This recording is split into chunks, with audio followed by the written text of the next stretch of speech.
Good evening, everybody. I want to thank the scientific committee for allowing us to present our case here. I'm just presenting is a young boy with a multiple aneurysms. We have got many cases with multiple aneurysms, but this was different. So that's why I'm presenting it here.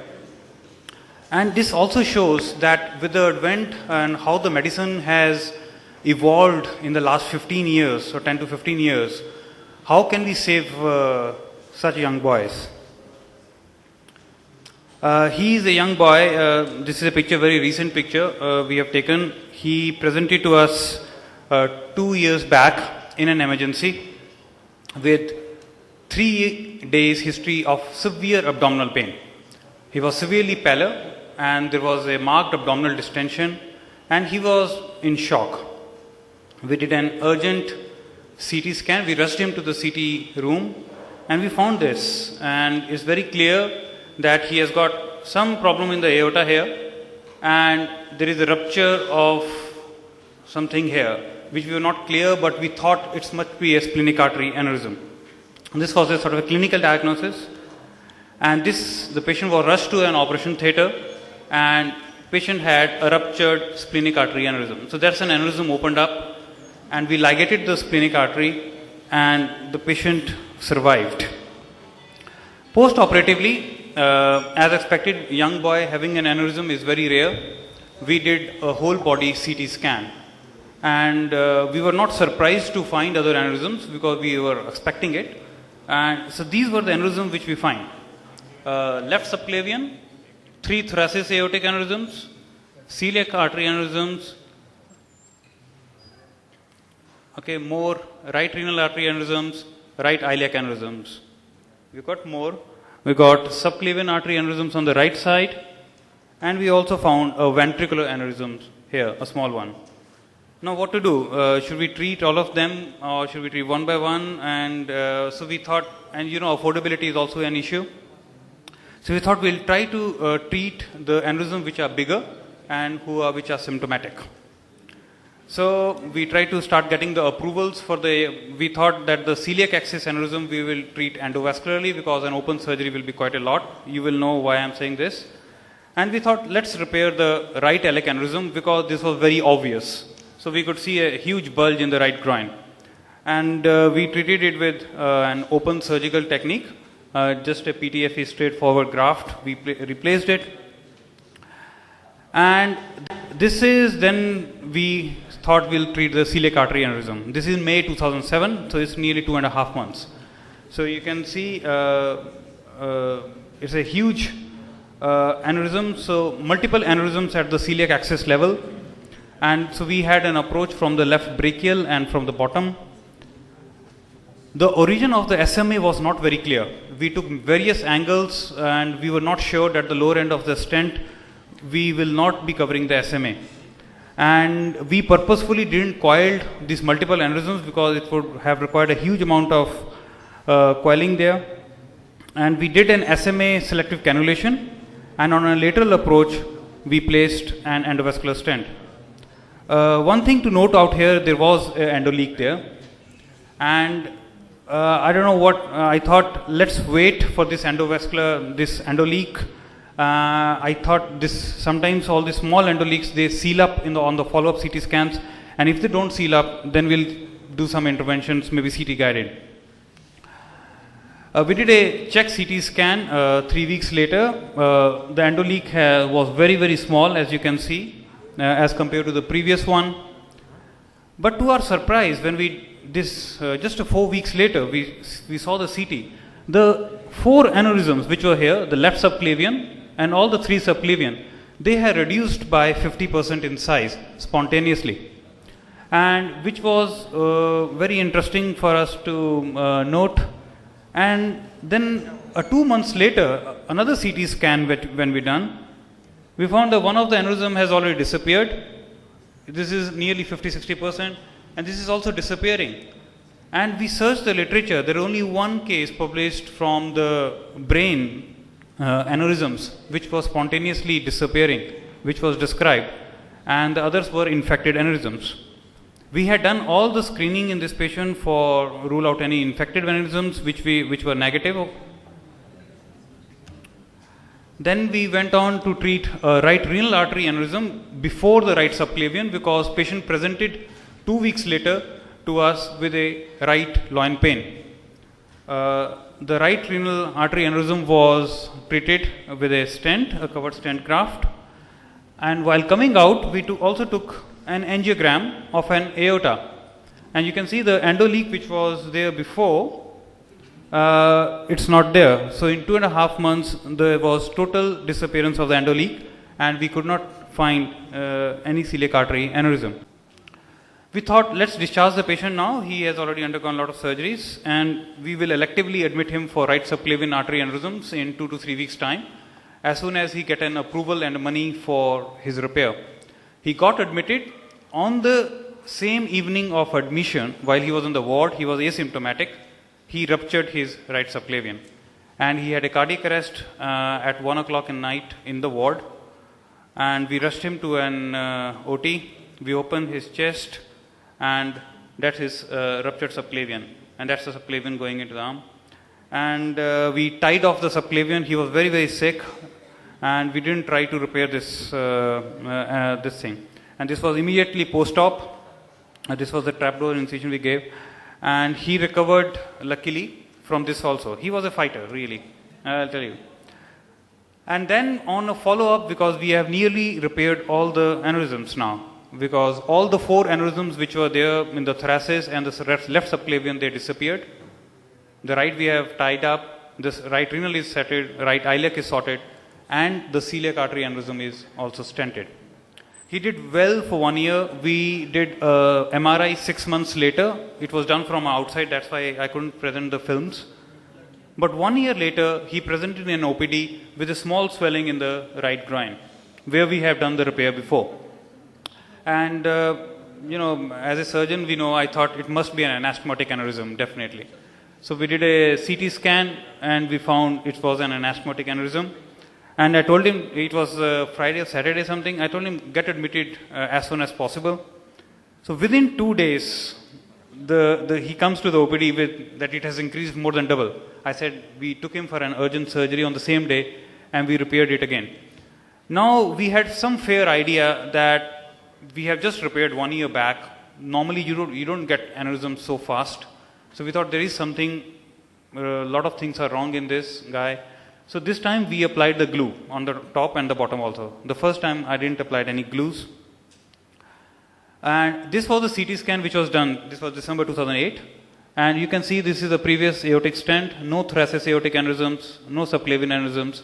And this was very close to to SMA. We discharged him. We thought you can come after 6 months now. But 2 months later, he presented with severe back pain. And I knew something is wrong. We did an urgent CT, and we found he has developed an aneurysm again, and it was severe pain. And you can see this is in the VI image, so big aneurysm, and there is also a narrowing of the right renal stent, and that's why his blood pressure has shooted to 160/90. We thought about it. What should we do? Total open repair, I had to take off the proximal stent. I have taken out these stents before in the thoracic aorta. I know they are very, very difficult to take them out. So we thought we'll do an hybrid procedure. So I took him for an open surgery before. First, we took a graft from infrarenal aorta. I placed it on the left renal and the SMA. This is the SMA one, this is the left renal. And I tell you, the dissection of these arteries were very, very difficult. And like normally if you take 20 minutes to dissect an artery, we were taking 1 hour 20 minutes. So it was like 5 times. Everything was very badly stuck.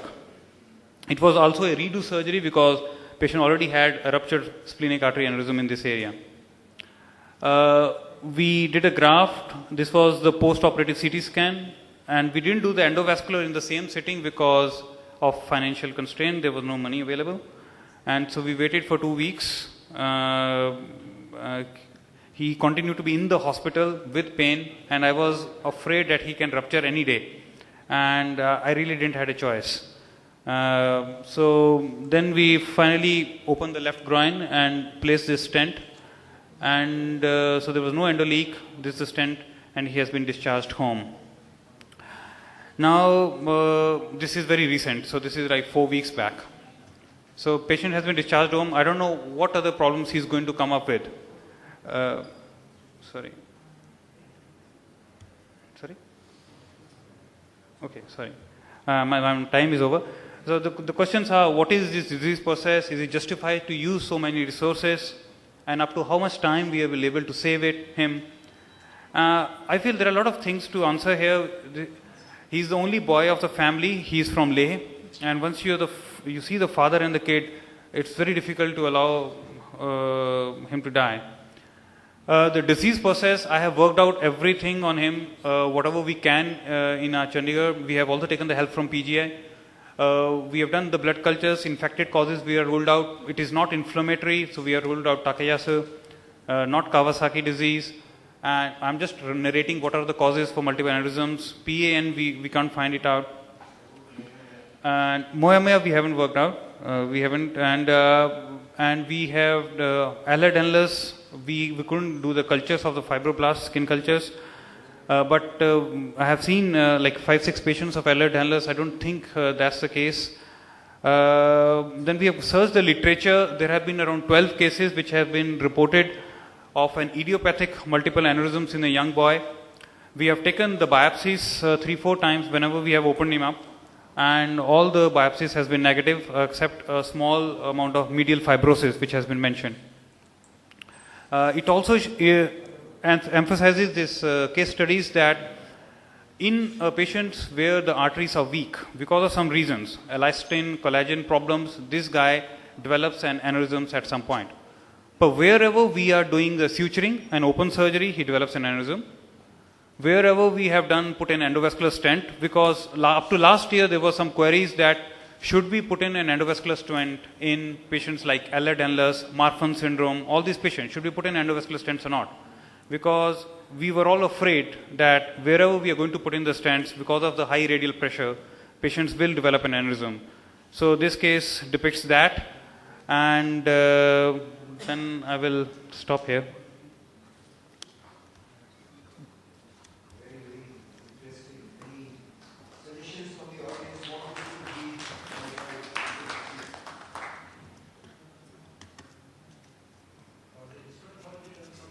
So we have done around 4 times. We have repeated the histopathology, like a review from the PGI also, and we couldn't find it.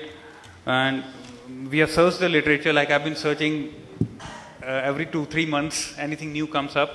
But I haven't been able to find a cause for it, and only 11-12 cases have been published for an idiopathic cause, which sort of fits into the same scenario, what this case is. But we will work on that. Can I just suggest, there is another condition. We actually published it in this latest issue of Indian Heart Journal. Yeah. Behçet syndrome.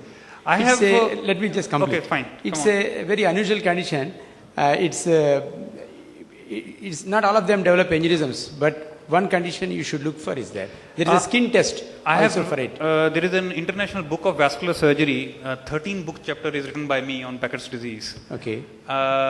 This is not Behçet's. As you will go to the major and minor criteria for Behçet's, you must have read it. Patient does not have any signs of an abscess ulceration, neither mouth ulcerations. And I have operated 2 patients of Behçet's disease. And this happens actually late in the disease. It happens in late 20s, 30s.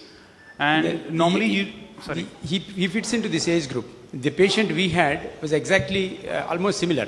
Only thing is he did not have multiple aneurysms. How did you prove the Behçet's in him?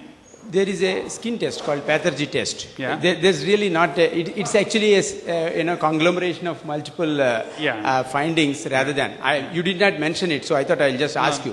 We have mucocutaneous manifestations along with Pathergy test. Vascular aneurysms are the very important cause of mortality and morbidity in this. I mean, you can consider that perhaps. Unfortunately, we considered that we couldn't fit in, but that cause was considered. Yeah, maybe you can, during follow-up it will come up, and they need, if it is immunosuppressive therapy, which might benefit these patients. Anyway, your patient definitely has got a autoimmune disorder. There's no doubt about it. Mm-hmm. Whether you could get all the tests positive during the period of follow-up is different, but he needs a close follow-up, and if they don't come up in the beginning, they may later come up with the positive test at a later stage. Yeah, this is possible. Nothing else is, it is not fitting into anything else. No. Multiple aneurysms coming, and where you operated also you developed. So that's a very interesting case, I would say. And we have presented two Becker patients with Becker's disease. Mm-hmm. They also develop a similar kind of aneurysm, anasthmatic aneurysms, open aneurysms. They do develop that. The patient we had a coronary aneurysm, an LAD aneurysm. It ruptured into the RV outflow tract, and the patient was in heart failure, and later, of course, recovered. I just forgot to mention the aneurysm in the heart on subsequent echos and angios has disappeared spontaneously again. Yeah. Now, this is very surprising for me because I thought only the mycotic aneurysms disappear spontaneously. But when we search the literature, there is something called a giant cell aneurysms. Like you get arteritis aneurysms. In the brain, somebody has published that those aneurysms also, they can spontaneously heal themselves. So they form a thrombus in the aneurysm because of inflammation, and they spontaneously thrombus and they heal up.